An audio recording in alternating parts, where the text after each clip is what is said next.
Gloria a Jesús. Dios bendiga a la iglesia en esta noche. Amén. Sí, vamos también a participar con nuestro corazón, sí, de la enseñanza de la palabra de nuestro Dios, así como nuestras palmas y nuestras voces también han podido loar al Señor. Pues ahora vamos a disponer nuestro corazón a través de la palabra para alabar y bendecir su nombre. Sí, reciba una cordial bienvenida nuevamente a mis queridos hermanos y amigos que nos estuvieren visitando en esta noche. Les invito a abrir sus Biblias en el primer libro de Samuel. Recuerde que estamos analizando la escritura, ¿sí?, capítulo a capítulo, verso a verso. Amén. Primer libro de Samuel, capítulo número 21. ¿Ya lo tiene? Primer libro de Samuel, capítulo número 21. Vamos por favor a dar lectura de manera antifonal, ¿sí?, del versículo número 1, ¿sí?, del verso número 1 al versículo número 4. ¿Ya lo encontró? Primer libro de Samuel, capítulo 21, verso 1 al 4. Y leemos la palabra de nuestro Dios.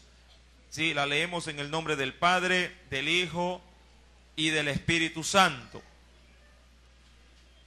Vino David a Not, al sacerdote Ahimelech, y se sorprendió Ahimelech de su encuentro, y le dijo: ¿cómo vienes tú solo y nadie contigo? Verso 2.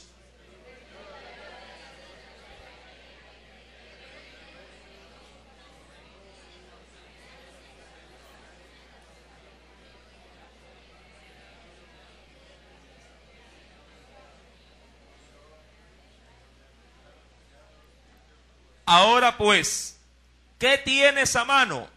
Dame 5 panes o lo que tengas. Todos el verso 4. El sacerdote respondió a David y dijo: no tengo pan común a la mano, solamente tengo pan sagrado, pero lo daré si los criados se han guardado a lo menos de mujeres. Amén. Hasta ahí la lectura de la palabra. Vamos a inclinar nuestro rostro. Vamos a orar, a poner esta meditación, sí, en las manos del Espíritu Santo. Oremos. Padre, en el nombre de Cristo Jesús, en esta hora, oh Dios, conforme a tu gracia y a tu misericordia, permítenos, Espíritu Santo, en esta preciosa noche, poder, oh Dios amado, aceptar y también conocer tu palabra en nuestros corazones. Ministra nuestras vidas, Espíritu Santo, como solo tú lo sabes hacer. Bien, oh Dios amado, has traído a tu pueblo sabiendo que están, Señor amado, necesitados de ti. Háblales conforme pues a esas necesidades. Otórgales, oh Dios, libertad para aquel que se siente preso, cautivo de pronto en el mal. Señor amado, asimismo trae alivio para aquel que se encuentra cansado.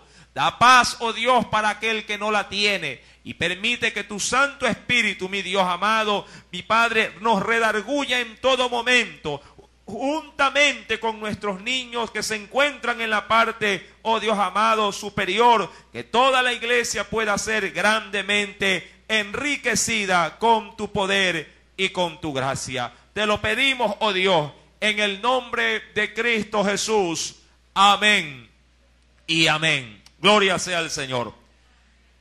Primer libro de Samuel, capítulo número 21, hemos dado lectura del verso 1 al 4. ¿Sí? Se narra de manera inicial un suceso en el cual los integrantes de este escenario bíblico son 2. Uno de ellos, dice la Biblia, es Ahimelech y otro es David. Más adelante también va a participar un hombre llamado Doeg, pero eso lo veremos, sí, en los versículos posteriores. Pero ¿cuál era el ambiente que se vivía en el momento de este diálogo? En el capítulo 20, a manera de resumen, usted recordará como David y juntamente Jonatán, amigos inseparables, unidos más allá de una hermandad, sino de una amistad sincera, ya que la Biblia menciona de que ambos se amaban como a uno mismo, tenían una misma fe, confiaban en un mismo Dios. Mas sin embargo, sí, estos dos estaban separados por el odio de un rey llamado Saúl. En una festividad que usted creo que la recuerda dentro de los estudios anteriores, que se conocía como la fiesta de la nueva luna o luna nueva. Le acepto cualquiera de los dos, sí. En esa festividad, una fiesta obviamente sí, de consagración de los, en este caso de los productos, sí, o las cosechas que se tenían en Israel para con Dios, era acostumbrado compartir en grandes banquetes y tal celebración. De manera, mi amado hermano, que en el banquete real una silla estaba vacía, la cual ocupaba en su debido momento, en este caso, David. David ya había recibido amenaza de muerte de parte de su rey, tanto así que en 2 oportunidades Saúl quiso enclavar, dice la Biblia, a David, sí, pero él se escapó. Esto tenía preocupado a David y no quería continuar viviendo en esa zozobra. Es por ello que se ponen de acuerdo, dice la Biblia, más adelante, Jonatán y David, para saber si el rey estaría o no acepto para que él pueda volver, sí, a su reino. Pero la Escritura menciona que nada quería saber de Saúl. Más bien, cuando vio que había faltado a esa cena, a ese banquete, más bien se encolerizó, y por más que que Jonatán quiso justificar, sí, la ausencia de David en ese lugar, el rey había determinado matar a David. Para ello, mi querido hermano, sí, el rey amenazó aún a su propio hijo Jonatán de matarlo por estar, sí, enlazado, diríamos así, por haber fraguado con David, sí, y quererlo proteger. Diría yo que al parecer el rey hubiera pensado que su hijo estaba, sí, en un acto de traición. La Escritura menciona que también Saúl quiso matar a su propio hijo Jonatán.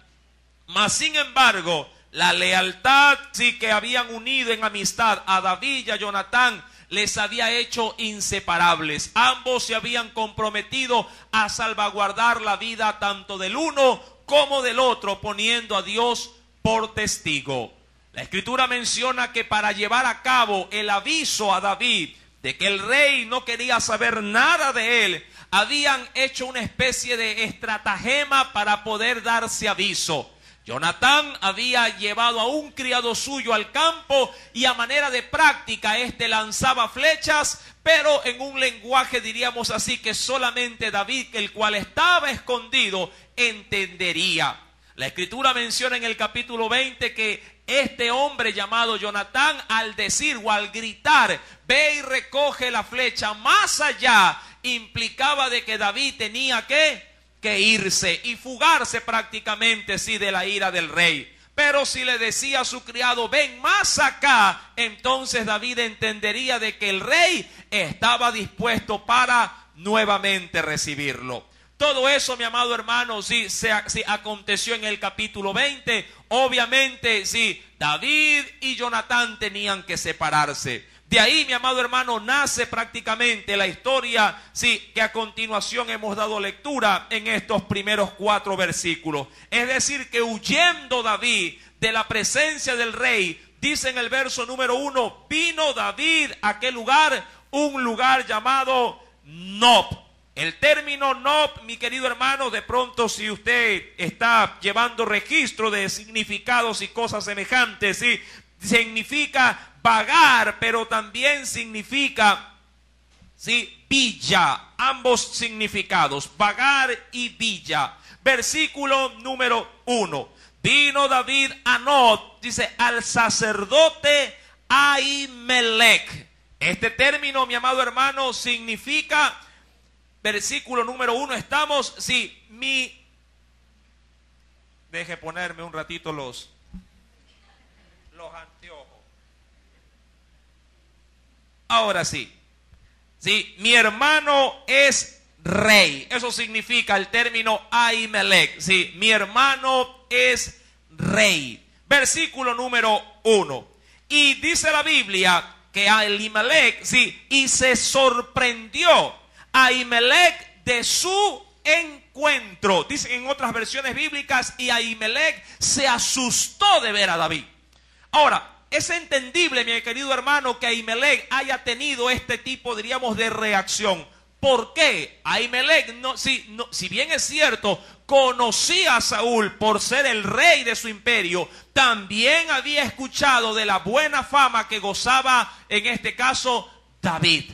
La Biblia menciona que él se sorprende y justamente al verlo solo, dice la Biblia que él le dice, ¿cómo vienes tú solo y nadie contigo? ¿Por qué tiene esta expresión, en este caso, este sacerdote? Acompáñeme por favor a la escritura en el primer libro de Samuel, en el capítulo número 18.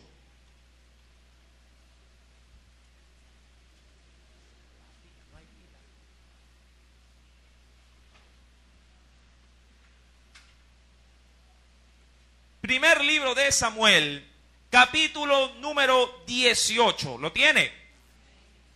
Versículo número 5. ¿Cómo era David en cuanto a su entorno social? Mira lo que dice ahí la Escritura. Y salía David a donde quiera que Saúl le enviaba. ¿Y en qué condición andaba? Dice, y se portaba prudentemente. Y dice, y lo puso Saúl sobre gente de guerra, y era acepto a los ojos de todo el pueblo y a los ojos de los siervos o los sirvientes de Saúl. David a esas alturas ya no era un muchacho.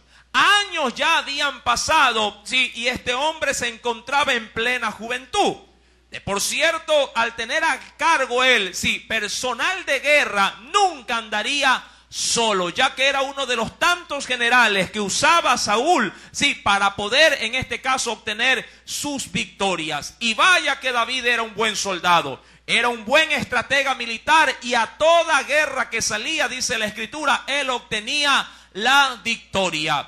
Tan remarcada era su fama que si a él le habían hecho o le habían dedicado un cántico, del cual entre la estrofa más principal o esencial mencionaba, a Saúl se dieron miles, pero a David, sí, en este caso murieron o se le dieron 10,000. La fama era grande. Obviamente, mi amado hermano, cuando David termina huyendo, debió haber pensado y decir, ¿a dónde me voy a refugiar? Ya él se había reunido con un profeta. ¿Cuál era ese? El profeta Samuel. Sí, pero recuerde que Saúl se enteró que estaba junto en Ramá con el profeta y se tuvo que ir ahora a la casa de otro sacerdote. Versículo número 1. ¿Cómo vienes tú solo? Le dice a Ahimelech, y nadie contigo. Verso 2. Y respondió David, ¿a quién? Al sacerdote Ahimelech. El rey me encomendó un asunto. Y aquí vamos a detenernos, antes de continuar. Mi amado hermano, David obviamente pensó y dijo, ¿a dónde podré huir? Ya con el profeta no había ningún tipo, diríamos, de apego por ser el rey quien conocía su ubicación. Pero, mi amado hermano, él pensó irse a refugiar. ¿En dónde? Dice la Biblia, en la casa de un hombre llamado Ahimelech, en la región de Nob. ¿Qué había en Nob? En Nob se encontraba erguido o levantado el tabernáculo de reunión. Sí, Nob, si bien es cierto, es una pequeña, diríamos así, porción de tierra ubicada cerca de Judá. Sí, por aquel entonces, sí, el tabernáculo se lo había levantado en ese lugar. Y ahí se encontraba no solamente Ahimelech, sino todos los sacerdotes que ministraban para la casa del Señor. Entendiendo, mi amado hermano, que este sacerdote cumplía sus funciones propias de ministración dentro del tabernáculo. entre sus responsabilidades se encontraba levantar el tabernáculo y también de encargarse del mantenimiento de los utensilios del mismo. Ahimelech cumplía esas funciones. Ahimelech no era el sumo sacerdote, era uno de los tantos sacerdotes que ministraban dentro de la casa del Señor. Mas sin embargo, cuando el sacerdote le pregunta a David, ¿de dónde vienes y por qué vienes solo? Obviamente, sí, Ahimelech dijo en su corazón, esto no es normal, algo está sucediendo. Ahora, me he detenido en este verso número 2 por lo siguiente. Dice la Biblia, respondió David al sacerdote Ahimelech. Verso 2, el rey me encomendó un asunto. Pregunto, ¿cierto o falso? ¿Qué venía haciendo David? Huyendo de la presencia del rey Saúl. Mi amado hermano, no quiero bajo ninguna circunstancia solapar o fomentar en David que lo que ha hecho es correcto. Al contrario, David, mi amado hermano, empieza desde este momento en adelante a declinar, o como lo he puesto yo, a desequilibrarse en su fe depositada en Dios. Mi amado hermano, reentendamos esto. Si bien es cierto, David es conocido por la Biblia, sobre todo por los testimonios bíblicos, como un hombre de corazón afecto a Dios, también David era un hombre común y corriente, susceptible a tener altas y bajas espirituales también. Mi amado, hay un texto bíblico que quisiera tenerlo como introducción antes de continuar con el relato. En la primera carta de los Corintios, acompáñeme por favor, al capítulo número 10. Primera carta a los Corintios, capítulo número 10.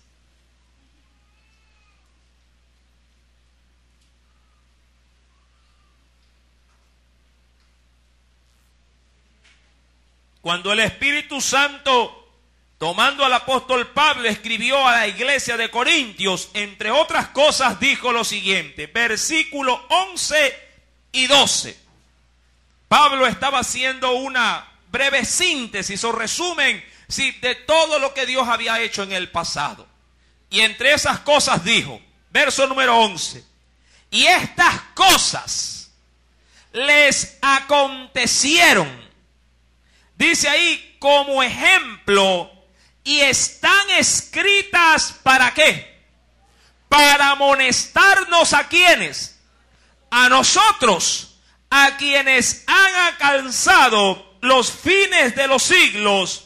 Así que el que piense estar firme, mire que no caiga. Ahora, el verso número 11 es contundente.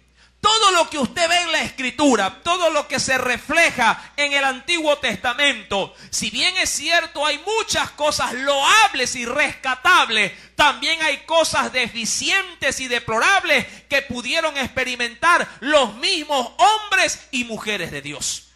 Y cuando la Biblia registra las fallas de estos, debemos de entender por el versículo número 11 que estas cosas que ellos vivieron han quedado registradas por escrito. ¿Para qué dice la Escritura que quedaron?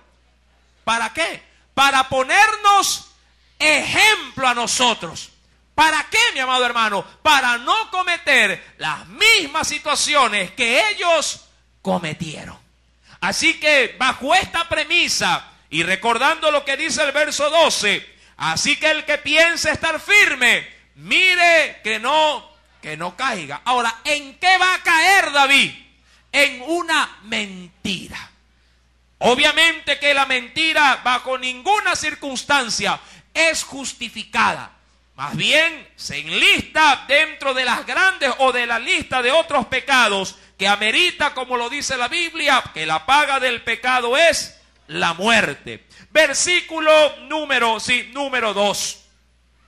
Él dice, el rey me encomendó un asunto y me dijo, nadie sepa cosa alguna del asunto a que te envío. Ahora, ¿qué trata de inducir esta mentira? ¿Qué trata de inducir? En quien lo está escuchando, obviamente. ¿Qué trata de inducir David con esto? Es que él bajo ninguna circunstancia puede revelar si supuestamente la comisión a lo que se le ha encargado de parte del rey. Es decir, que con este tipo de respuesta, mi amado hermano, él está queriendo salvaguardar cualquier cosa que le pudiera, en este caso, a él afectar. Y eso, mi amado hermano, a nosotros nos deja también, nos deja abierto una pauta espiritual. Toda persona que induce o busca la mentira es una persona egoísta. De hecho, cuando uno va al libro del Génesis con uno de los grandes patriarcas de la fe, hablando de Abraham, por querer salvaguardar sus intereses, su propia vida, a su mujer le dice: hazte pasar por mí, por mi hermana. Creando obviamente después un conflicto gravísimo donde a su esposa por poco, sí, mi amado hermano, la terminan haciendo mujer del principal de la región donde él se encontraba.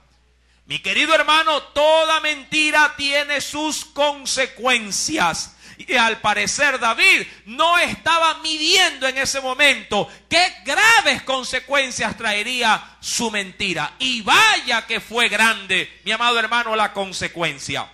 Cuando vamos al verso número 2, pues, nos dice el Señor: Él me recomendó un asunto y me dijo: nadie sepa cosa alguna del asunto a que te envío y lo que te he encomendado.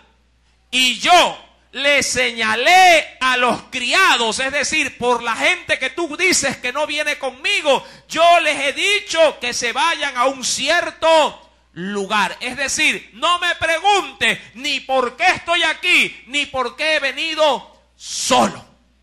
Ahora bien, versículo número 3, léalo por favor.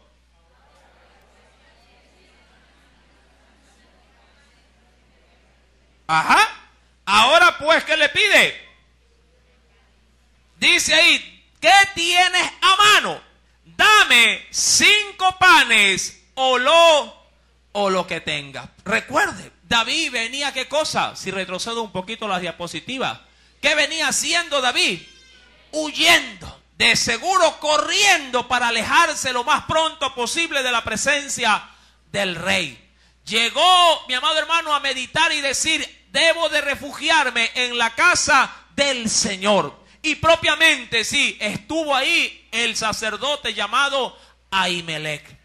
Llamado, él andaba solo y andaba en angustia. Ahora le pide del alimento y dice la Biblia: ¿qué tienes a mano? Y él dice: dame 5 panes o lo que tengas. Verso número 4. El sacerdote respondió a David y le dijo: no tengo pan común a la mano. Verso número 4. Solamente tengo pan sagrado, pero lo daré si los criados, es decir, si los que vienen contigo se han guardado a lo menos de ¿qué? De mujeres. Ahora, ¿qué significa esta expresión? Si en el verso 4, no tengo pan común. Mi querido hermano, para ello le invito a abrir por favor su Biblia. Acompáñeme, sí, al Antiguo Testamento en el tercer libro de la Escritura, el libro de Levítico.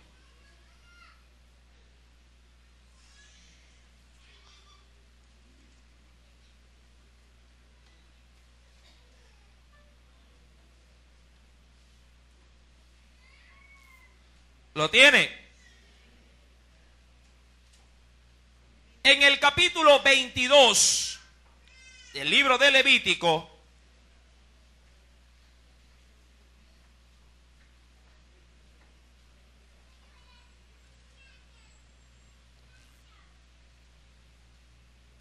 perdón, 21-22. Levítico 21, verso 22. había una disposición de parte de Dios. ¿Lo tiene? Dice el Señor, del pan de su Dios, de lo muy santo y de las cosas santificadas, ¿qué le decía al sacerdote? Podrás comer. Más adelante en el capítulo 22, verso número 10, nos dice, ningún extraño comerá cosa sagrada. El huésped del sacerdote y el jornalero no comerán cosa sagrada. Ahora, ¿qué pan era ese? Eran los panes sin levadura. Panes que, por cierto, mi querido hermano, de acuerdo a la ordenanza bíblica, estaban sobre la mesa, sí, de la proposición. O también se podría interpretar como la mesa de la consagración o de la presencia de Dios. Esto tenía un gran simbolismo, ya que Dios había ordenado que se pongan seis panes en cada una de las hileras. De esa manera diríamos que estaría siempre presente el pueblo del Señor con sus tribus delante de la presencia de Dios dentro del tabernáculo. Este pan no pernoctaba de manera permanente, tenía que ser renovado en función del cambio de los sacerdotes para mantener siempre un pan fresco y no endurecido.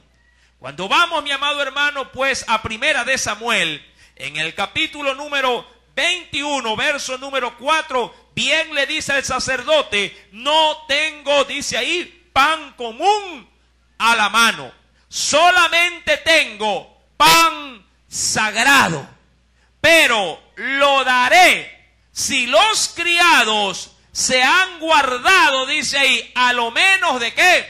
De mujer, es decir, si no han tenido relaciones sexuales.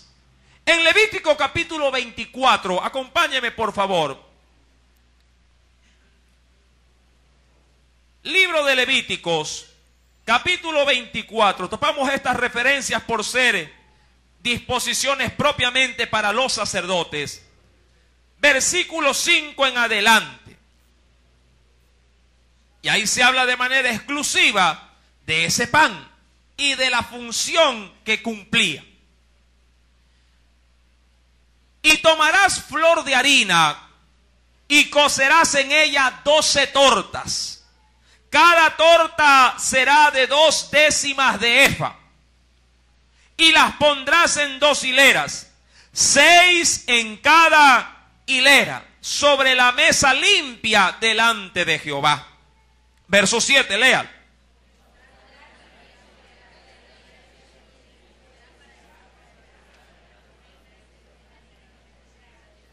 Verso 8. Cada día de reposo, es decir, sábado, lo pondrá continuamente en orden delante de Jehová en nombre de los hijos de Israel como pacto perpetuo. Es decir, que cada sábado el pan tenía que renovarse en ese lugar. Verso número 9. ¿Y será de quién ese pan? Será de Aarón y de sus hijos, los cuales lo comerán en lugar santo, porque es cosa muy santa para él, de las ofrendas encendidas a Jehová por derecho perpetuo.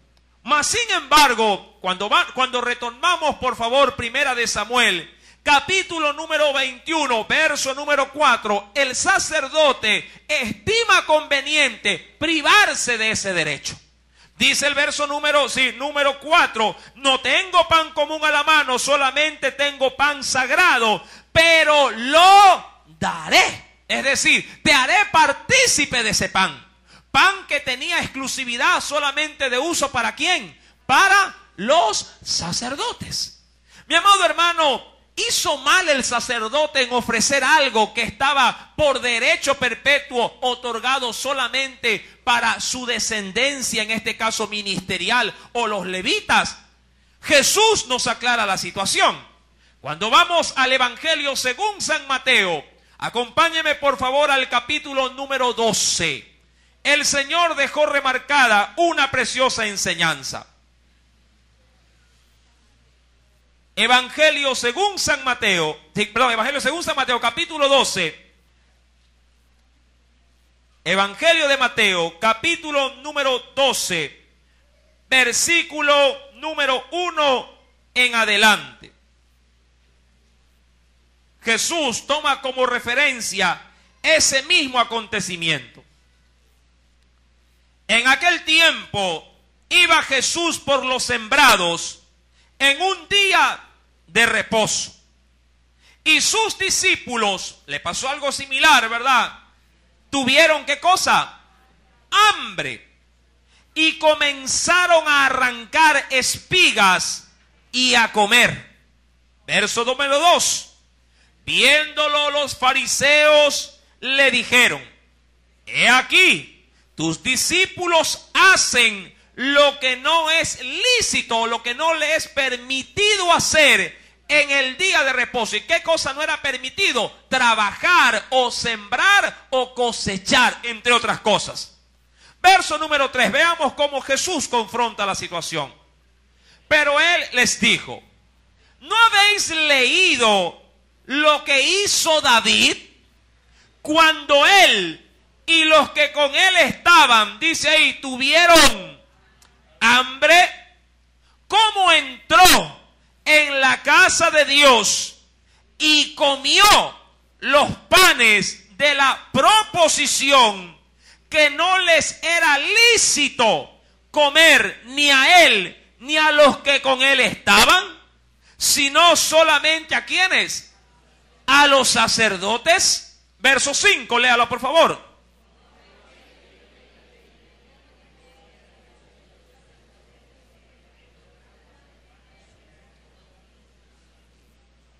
Pues os digo que uno mayor que el templo está aquí. Y si supieses qué significa misericordia quiero y no sacrificio, no condenaríais, dice ahí, a los inocentes. Y termina diciendo en el verso 8, porque el Hijo del Hombre es Señor del día de reposo.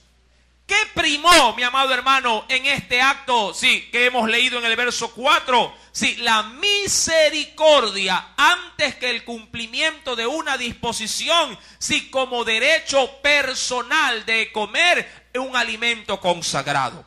No que por medio de la misericordia uno pisotee el mandamiento. Tengamos mucho cuidado con eso. Mi amado hermano, el mandamiento o los mandamientos de Dios son para cumplirlos, no para pisotearlos por parte de la iglesia. Mas, sin embargo, mi querido hermano, cuando hay que hacer obra de misericordia, el mandamiento bien puede descansar hasta poder atender a aquel que uno lo necesita. ¿Qué es lo que estoy diciendo? Y le voy a poner un ejemplo.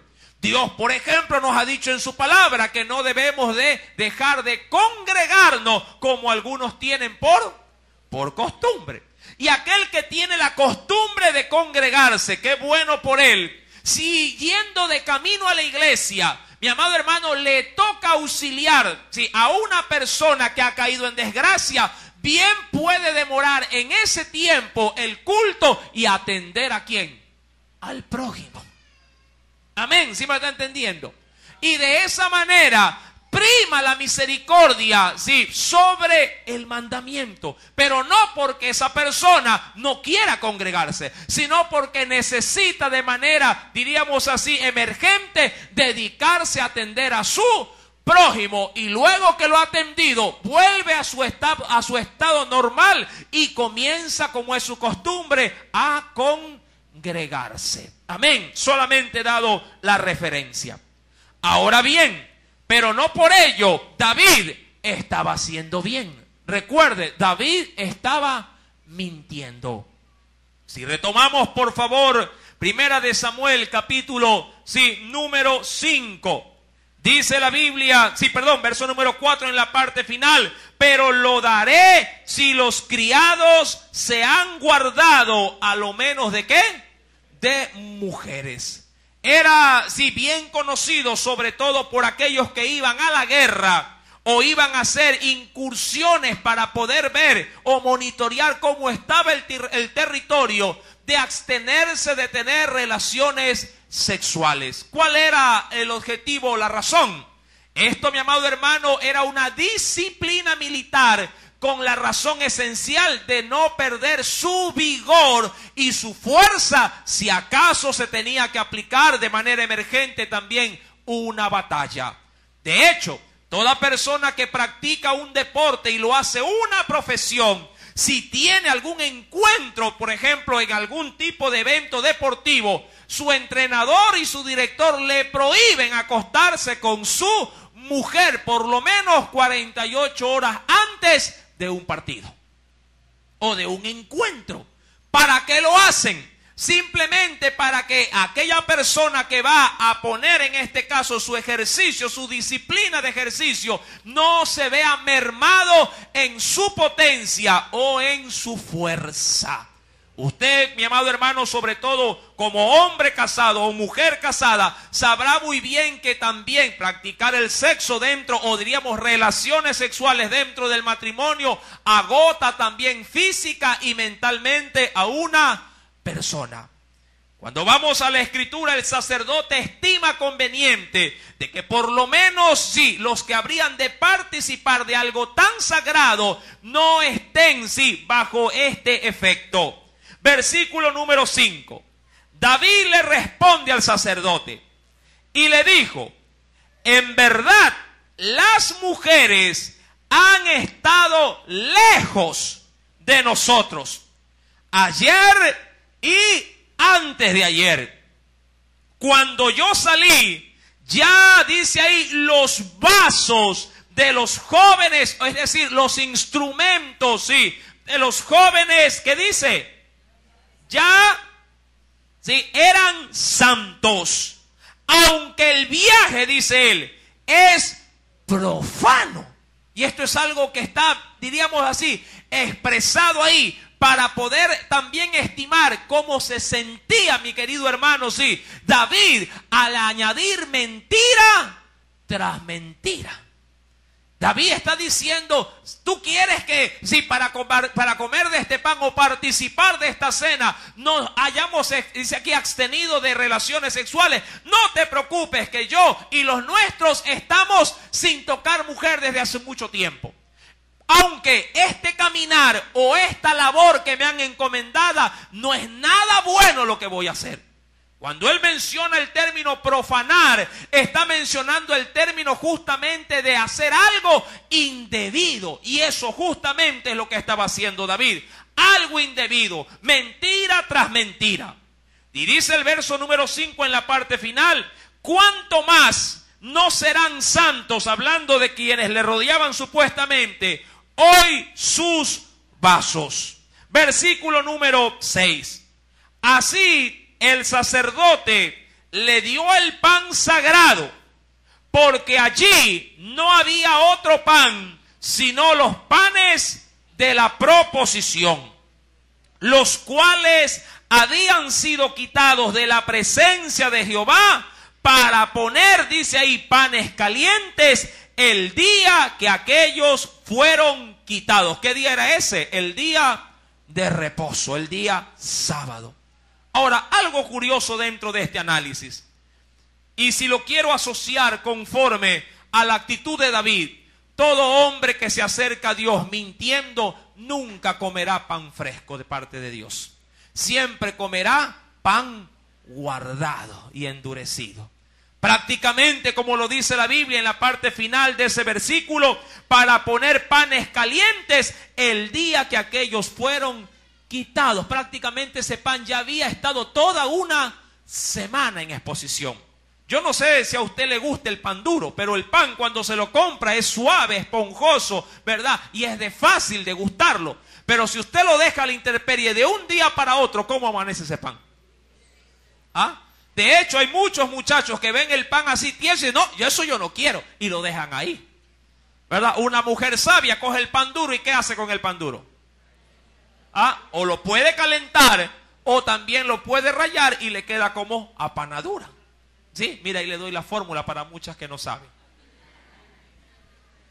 Versículo número 7.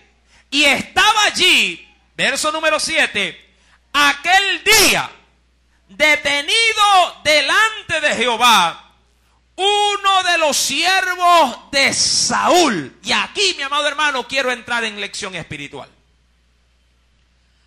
Veamos todo esto. Mi amado hermano, David va a un lugar a buscar cobertura, pero va con un corazón totalmente equivocado. Va con mentira y va con engaño. Cosa curiosa, ¿a dónde fue? Al templo del Señor. Recuerda que ahí pernoctaban o se encontraban los panes. Mi amado hermano, ¿cuánta gente puede ir a la iglesia con un corazón lleno de mentira? ¿Cuánta gente podría buscar presencia de Dios, sí, mintiendo, no estando, sí, de acorde al corazón de Dios? Recuerda, David, sí, fue un gran hombre, pero también como hombre tuvo muchas fallas. Como hombre presentó error tras error, equivocación tras equivocación. Pero sí, a diferencia de Saúl, David sí sabía reconocer sus fallas y pedir perdón. Digo esto, mi amado hermano, por lo que habrá de acontecer después de este suceso. Mi querido hermano, David fue a un lugar a buscar supuestamente cobertura de Dios, pero terminó engañando al sacerdote, ya que le había dicho que él se encontraba en una misión secreta, mas sin embargo la realidad era totalmente otra. La escritura nos narra en el verso número 7, sí, que algo que él no pretendía de pronto, sí, toparse, le llegó. Y estaba allí, dice ahí, aquel día, detenido delante de Jehová. Esto es muy importante. Este término, mi amado hermano, bien pudiera entenderse de dos maneras. La primera, que ese personaje del cual vamos a hablar, si estuviese ahí pagando algún sacrificio, algún voto, pagando de pronto algún tributo, llevando alguna ofrenda, por la cual sí tenía la obligación de presentarlo delante del tabernáculo y por ende delante del sacerdote, o Dios mismo retrasando a ese hombre para que no se vaya y puede estar presente y vea a David en ese lugar. Mira lo que dice la Biblia.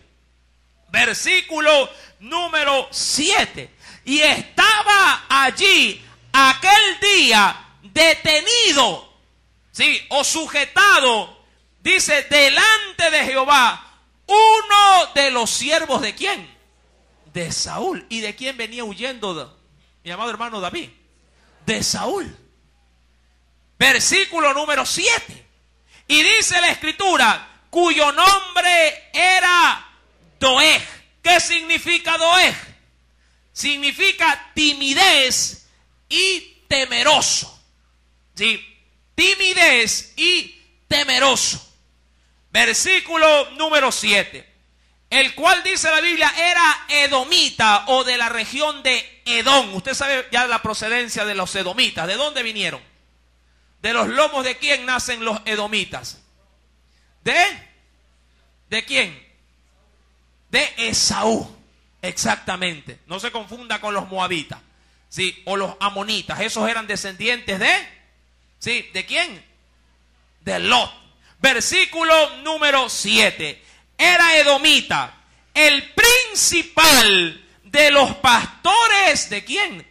De Saúl, de remate, uno de los más allegados o de los que ocupaban un cargo, sí, de manera primordial dentro, sí, en este caso del rey Saúl. Versículo número 8. Y David dijo a Ahimelech, ¿no tienes aquí, qué cosa? A mano lanza o espada. Y mire otra mentira, porque no tomé en mi mano mi espada ni mis armas, por cuanto la orden del rey era, dice ahí, ¿qué cosa? Era apremiante. Mi amado hermano, era falso todo esto.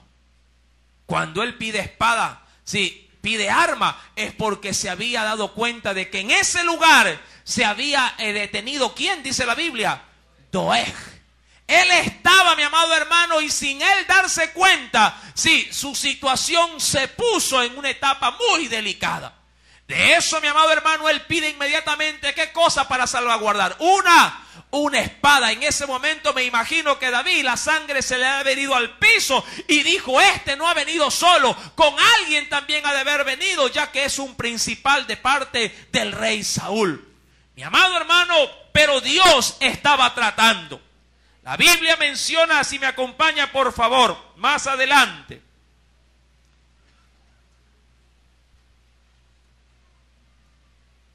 En Primera de Samuel, capítulo 22, verso número 22. Mire, ahí narra David qué sintió cuando estaba en el momento al ver a este servidor del rey. Y dijo David, este es otro sacerdote, a Abiatar. Primera de Samuel 22, verso 22. Yo sabía, míralo ahí, que estando allí aquel día Doeg, el edomita, él lo había de hacer saber ¿a quién? A Saúl. Yo, le dice a Abiatar, yo he ocasionado la muerte a todas las personas de la casa de tu padre. Y eso, mi amado hermano, fue la consecuencia máxima de la mentira ¿de quién? De David. ¿Por qué? Más adelante, mi amado hermano, claro que lo vamos a ver en mayor profundidad, pero más adelante Saúl se entera por medio ¿de quién? De Doeg. Cuando Saúl se entera, sí, toma su ejército y arremete en Nob. Y le pregunta justamente ¿a quién? A Ahimelech, diciendo, ¿qué has hecho? ¿Por qué has ayudado a mi enemigo? ¿Por qué lo has armado y aún le has dado provisión?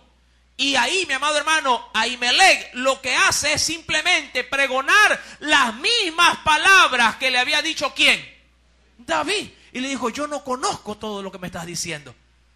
Porque Ahimelech supuestamente sí le había creído a David, diciendo que David venía haciendo un encargo secreto de parte del rey. Y eso le cuesta la vida a Ahimelech y a todos los sacerdotes de Nob.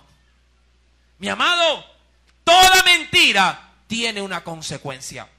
La escritura nos narra en Primera de Samuel, capítulo 21, versículo número 7. Y estaba allí aquel día detenido delante de Jehová uno de los siervos de Saúl, cuyo nombre era Doeg, edomita, el principal de los pastores de Saúl.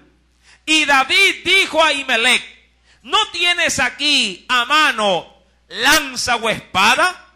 Porque no tomé en mi mano mi espada, ni mis armas, por cuanto la orden del rey era apremiante. Y el sacerdote respondió, la espada de Goliat, el filisteo, al que tú venciste en el valle de Ela, está aquí, envuelta en un velo, detrás de ¿qué?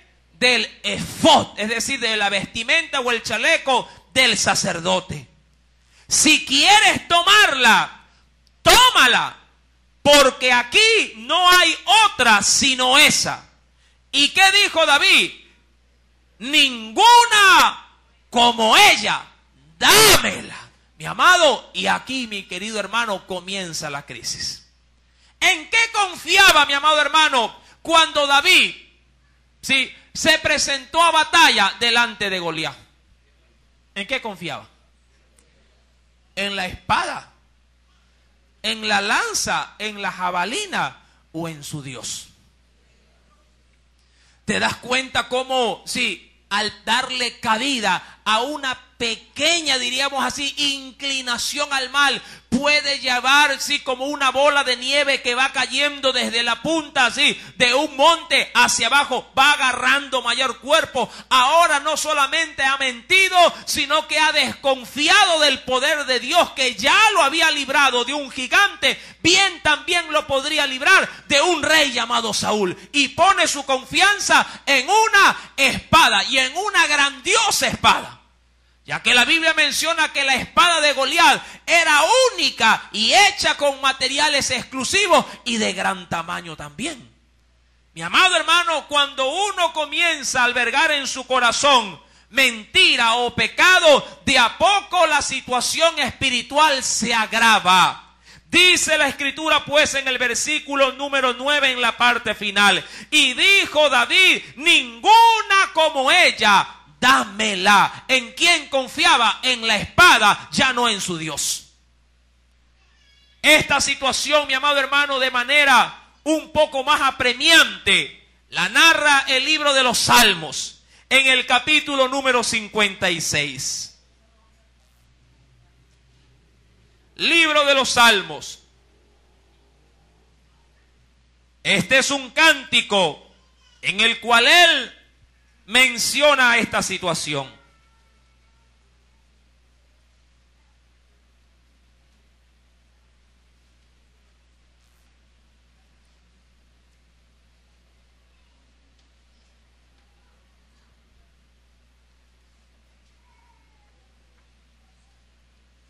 Libro de los Salmos, capítulo número 56.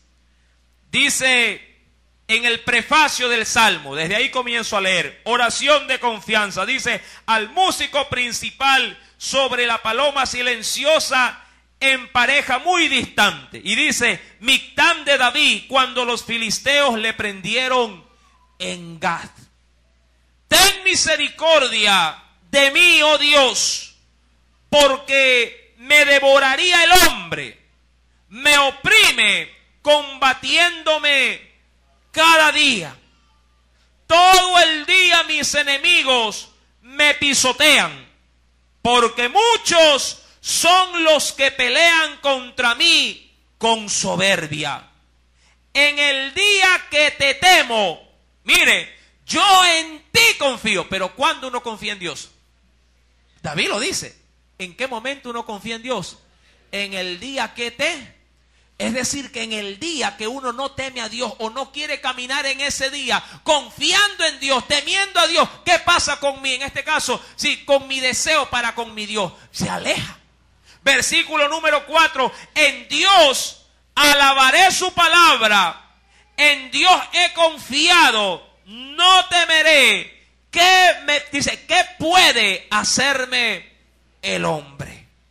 Cuando vamos a Samuel capítulo número 21, versículo número 10, dice la Biblia: y levantándose David aquel día, recuerda con qué iba huyendo, con 5 panes, iba huyendo con qué más, con la espada de Goliat. Y levantándose David aquel día, huyó de la presencia de Saúl, pero diríamos que su estado fue peor, porque se fue ¿a dónde? Se fue a Aquís, rey de Gad, lugar donde había nacido Goliat, región filistea. De ahí en adelante, mi amado hermano, la situación de David se agrava. ¿Cuántos saben que cuando hay pecado en el hombre, si uno no sale, mi amado hermano, en Dios a hacerle frente, nuestra condición espiritual comienza a declinar cada día más? Cuando alguien se aleja de Dios, cuando alguien deja de orar, cuando alguien deja de buscar la palabra, cuando alguien deja de congregarse, no es que está bien, como muchos dicen. ¿Cómo está, hermano? Nunca viene al culto. ¿Cómo está? Y usted escucha de ellos: yo estoy bien, le dicen. No oran, no predican la palabra, no guardan el testimonio. Y usted les pregunta: y hermana, ¿cómo está? Bien, pastor. Bien alejada. Bien fría. Bien indiferente con las necesidades de su prójimo. El pecado, mi querido hermano, se agrava si uno no lo confronta de manera inmediata. ¿Y cómo confronta un creyente su pecado? Mi amado hermano, confesándolo y reivindicando sus malas obras para volverse otra vez a Dios. Hay un texto que lo hemos remarcado bastante en estas enseñanzas, que se encuentra en Isaías capítulo 61, verso 1 y 2. No sé si usted lo recuerda, yo sí, pero hoy igual lo recordamos.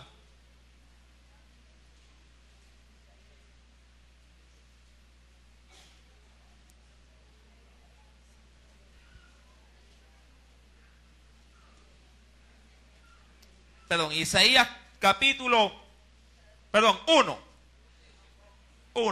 sí. Isaías capítulo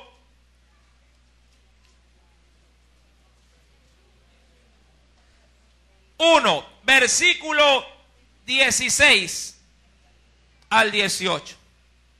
Isaías 1, verso 16 al 18. ¿Lo tiene? Léalo. Lavaos y limpiaos, quitad la iniquidad de vuestras obras de delante de mis ojos, dejad de hacer lo malo. Aprended a hacer el bien, buscad el juicio, restituid al agraviado, haced justicia al huérfano, amparad a la viuda. Verso 18. Venid luego, miren ese orden, venid luego, dice Jehová, y estemos a cuenta. Si vuestros pecados fueren como la grana, como la nieve serán emblanquecidos. Y si fueren rojos como el carmesí, vendrán a ser como blanca lana. Y dice el 19 y el 20, si quisiereis y oyereis, comeréis, dice ahí, ¿qué cosa? Ajá, el bien de la tierra.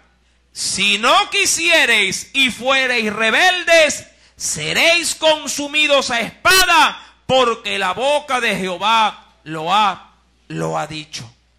Primera, para concluir, en Primera de Samuel capítulo 21, dice el verso número 10, y levantándose David aquel día, huyó de la presencia de Saúl y se fue a meter, dice, ¿en dónde? A Gad, con un rey llamado Aquis. Verso número 11, y los siervos de Aquis le dijeron, ¿no es este David el rey de la tierra? Mire, ¿no es este de quien cantaban en las danzas diciendo, hirió Saúl a sus 1000 y David a sus 10.000? Mi amado hermano, qué cosa tan, diríamos, tan paradójica y qué tan exorbitante. ¿Cómo es posible que el inconverso, cómo es posible que los idólatras vieran en David, aún luego de tanto, diríamos así, decepción delante de su Dios, vieran todavía en él un reconocimiento y logro que Dios le había podido otorgar? Es decir, otros, mi amado hermano, que no temen de Dios, más bien son los que te dicen, y tú no eres hermanito, y tú no eres evangélico, ¿por qué has temido? ¿Por qué está aquí? ¿Por qué está huyendo? Busque de Dios. ¿Verdad que a veces nos confrontan así? Y uno dice por dentro, uy, cierto que soy cristiano. Cierto que orando puedo ver la mano de Dios. Mi amado hermano, no esperes que el mundo te haga acuerdo que eres cristiano. El Espíritu de Dios que está en ti es el que te redarguye cada día a que busques de su presencia. La Biblia menciona que fueron ellos los que dijeron, ¿acaso este no es David, el rey? Mire cómo lo tenía el pueblo pagano, por cierto. Cómo veían en él su situación. ¿Y cómo se veía David a sí mismo? Como un miserable. Recuerda, venía mintiendo ¿en qué lugar? En Nog. ¿Y dónde cree que estaba ahí? En el templo. ¿A quién le venía mintiendo? Al sacerdote. Amén. Y a base de mentira y engaño salió huyendo, confiando más en una espada que en quién, que en su Dios. ¿Cuánta gente vive engañando a otros, diciendo que están bien espiritualmente? Le dice, oye, ¿tú estás orando? Sí, yo sí oro. Mentira, no ora nada. Oye, hermano, ¿usted está leyendo la Biblia? Sí, la leo. Mentira, nunca abre la Biblia. Hermano, ¿usted a qué iglesia va? No me recuerdo, pero sí voy. Yo he escuchado a muchos. ¿Y cuál es su pastor? El pastor. Mija, ¿cuál es el nombre del pastor? Pero sí me congrego, dice. Y viven mintiendo, engañándose a sí mismos. Pero a quien no engañamos es a Dios. Porque la Biblia dice que Dios no puede ser burlado. ¿Cómo está tu vida espiritual? Mira, este hombre, mi amado hermano, era un hombre, hablando de David, es un hombre de Dios. Yo no puedo desmerecer lo que Dios ha engrandecido. David era un siervo de Dios, pero también era un hombre sujeto a debilidades y a pasiones, como también lo dice la Escritura en otro texto, hablando de un gran profeta de Dios, que era Elías también. Sujeto a debilidades, sujeto, mi amado hermano, a deslices, sí, en el cual si uno se queda ahí, termina destruido. Pero si te paras de ese lugar, Dios te puede seguir usando grandemente. Cuando leímos, recordando el verso número 22 del capítulo 22, David termina reconociendo su pecado, pero a precio de sangre, porque ya habían matado a todos los sacerdotes. Ahí es donde él logra decir: yo sabía que estando allí aquel día Doeg, el edomita, él lo había de hacer saber a Saúl. Yo he ocasionado. Ahí él se hace responsable. Es decir, si yo no hubiera mentido, si yo no hubiera ido con engaños a la casa de Dios, si yo no le hubiera falseado la verdad, mi amado hermano, ¿qué le costaba a David decirle, sí, a este sacerdote? Sí, se hubiera sentado y dicho: oye, tengo un problema. Recuerda que él no está en un lugar privado cuando comienza a conversar con el sacerdote. Está en un lugar público. Tan público era que ¿quién lo llegó a ver? ¿Quién? Doeg. Y recuerda, en Dios nada pasa de manera coincidencial. Todo tiene algo providencial en Dios. Porque Dios, dice la Biblia, había detenido ¿a quién? A Doeg. Estaba detenido. ¿Quién crees tú que estaba moviendo ahí las cuerdas? Dios. ¿Para qué? Mi amado hermano, para darnos una lección. Recuerda cómo empezamos el estudio bíblico en esta noche. Con la primera carta, ¿qué? A los Corintios, capítulo número 10. Verso 11 en adelante. Estas cosas acontecieron, ¿para qué? Para ponernos de ejemplo a nosotros. ¿Qué le costaba a David decir: oye, tengo un problema? Sí, tú me conoces que tengo buen testimonio, porque eso sí, David tenía buena fama. Amén. Y él debió haberle dicho, en este caso al sacerdote: me vienen siguiendo, Saúl quiere matarme y quiero buscar amparo en la casa de Dios. Dime qué hago. Yo le aseguro que Dios sí lo hubiese sacado airoso de esa situación. Pero él dijo no.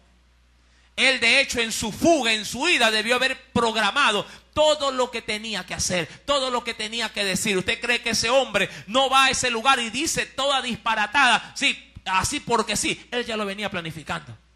Como cuando alguien que quiere ingresar a la casa con engaño viene desde el colectivo, desde el carro, planificando la mentira. A ver, ¿qué le digo a mi mujer? ¿Ah? ¿Cuántos llegan así a veces a la casa? O los muchachos que se hicieron la pava del colegio. ¿Y ahora qué hago? ¿Qué le digo? Y van planificando. Y si me pregunta esto, uy, no, ahí caigo. No, mejor le digo esto, que esto es más creíble. Mi amado hermano, puedes engañar a tu esposo, puedes engañar a tus hijos, puedes engañar al pastor, puedes engañar, mi amado hermano, sí, a todos o a cualquier ser humano. Pero al que nunca terminarás de engañar es a tu Dios. Debes de entender, mi querido hermano, que es una vida perjudicial que te va a llevar de más a menos. Y eso fue lo que le sucedió a David. Concluyo leyendo este último versículo. Versículo número 8. Perdón. Versículo número 12. Y David puso en su corazón. ¡Ojo! Óyelo otra vez. Y David puso en su corazón estas palabras. ¿Qué clase de palabras puso en su corazón? Saúl hirió ¿a quién? A miles. ¿Y David a quién? El inconverso le recordó que él tenía a Dios. Y tuvo gran temor. Recién tuvo el temor que tenía que tener. Tuvo gran temor de Aquis, rey de Gat. Pero ya era tarde. ¿Dónde estaba él? Eso es como cuando usted reacciona y dice, ¿pero qué hago aquí? Y está en el hotel y la muchacha acostada. ¿Qué hago aquí? Y ya está con el dinero, sí, que no es suyo, ya se lo ha llevado. ¿Sí me está entendiendo? ¿Qué hago aquí? Pero ya está en plena borrachera y con media java adentro. ¿Sí se da cuenta? ¿Qué hago aquí? Dijo. Y ahí tuvo gran temor. Y de remate, mire cómo el pecado embrutece. ¿Qué es lo que había llevado? La espada de... Imagínate. Se había ido a meter a la boca del lobo. Y de remate había llevado la espada del mejor paladín de Gat. Que cualquiera ha dicho, mira, este es el asesino de nuestro paladín, mátenlo. Mi amado hermano, pero de esta situación tan tenebrosa, Dios tuvo misericordia. Porque desde este momento en adelante, sí, el Espíritu de Dios va a comenzar a tratar con David. ¿Cómo lo va a tratar y de qué manera lo va a salvar? De eso el próximo día viernes lo sabrá con la ayuda del Espíritu Santo. Si el Señor habló a tu vida y a tu corazón, ríndele una fuerte ofrenda de aplauso. Oremos. Amado Dios, gracias. Gracias porque con estas enseñanzas de tu palabra, tú hablas a mi vida. Y no solamente que me sacas de la ignorancia, sino que también, oh Dios, con tu consejo me pones en el camino correcto en el cual debo vivir. David era un hombre con virtudes y defectos, con tiempos donde la unción y el poder, Señor amado, fluía grandemente en su vida. Pero también en su caminar habían desiertos y abismos en el cual él deseaba morir. Enséñame, oh Dios, porque yo también me identifico con este hombre. A veces estoy enamorado completamente de ti, anhelando servirte, anhelando tus atrios, anhelando hacer tu voluntad. Pero también por ciertos tiempos, oh Dios, me olvido de que existes y que eres real.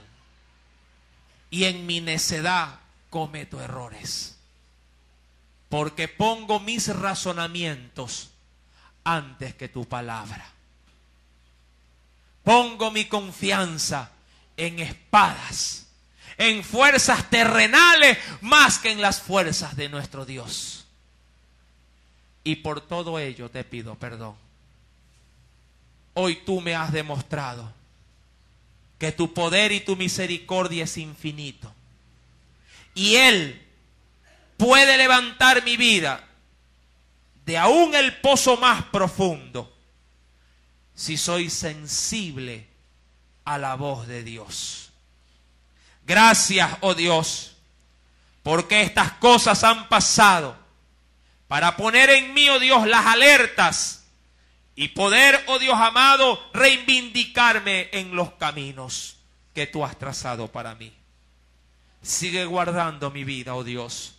Y si he confiado en algo que no es Dios, permíteme, oh Padre, volver mi mirada hacia ti y recibir de tu ayuda y de tu misericordia.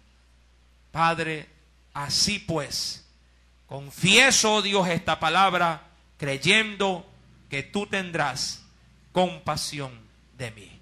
En el nombre de Jesús. Amén y amén. Alabanzas al Dios del cielo. Aleluya.